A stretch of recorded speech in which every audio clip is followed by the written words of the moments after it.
बैसाख के महीने में मात्र अगर 5 बेलपत्र और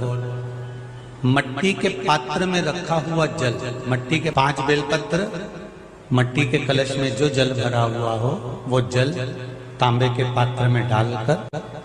शिव जी पे 5 बेलपत्र अशोक सुंदरी वाली जगह पर जो आप लेकर आए हो 5 बेलपत्र, वो अशोक सुंदरी वाली जगह पर समर्पित कर मट्टी के पात्र का जो जल है वो जल बैसाख के महीने में किसी भी दिन, चाहे आप सोमवार को कर लो, प्रदोष को कर लो, चाहे आप शिवरात्रि पे कर लो बैसाख महीने की, तो आप अगर उस मट्टी के कलश का जल या पात्र का जल शंकर भगवान को 5 बेलपत्री अशोक सुंदरी वाली जगह पर समर्पित कर जल अगर चढ़ा देते हैं तो महाराज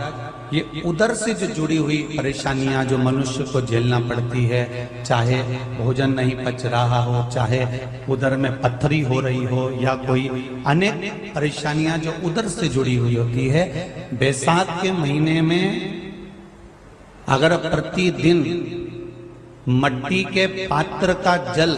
शिवजी को समर्पित करा जाता है तो उदर से जुड़ी हुई सारी समस्याएं अपने आप धीरे धीरे समाप्त होने लगती।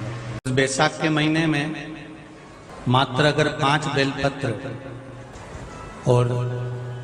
मट्टी के पात्र में रखा हुआ जल, मट्टी के 5 बेलपत्र, मट्टी के कलश में जो जल भरा हुआ हो वो जल तांबे के पात्र में डालकर शिव जी पे 5 बेलपत्र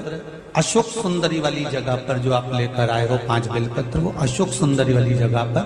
समर्पित कर मट्टी के पात्र का जो जल है वो जल बैसाख के महीने में किसी भी दिन, चाहे आप सोमवार को कर लो, प्रदोष को कर लो, चाहे आप शिवरात्रि पे कर लो बैसाख महीने की, तो आप अगर उस मट्टी के कलश का जल या पात्र का जल शंकर भगवान को 5 बेलपत्री अशोक सुंदरी वाली जगह पर समर्पित कर जल अगर चढ़ा देते हैं तो महाराज ये उदर से जो जुड़ी हुई परेशानियां जो मनुष्य को झेलना पड़ती है, चाहे भोजन नहीं पच रहा हो, चाहे उदर में पत्थरी हो रही हो, या कोई अनेक परेशानियां जो उदर से जुड़ी हुई होती है,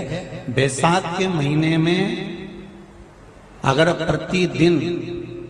मट्टी के पात्र का जल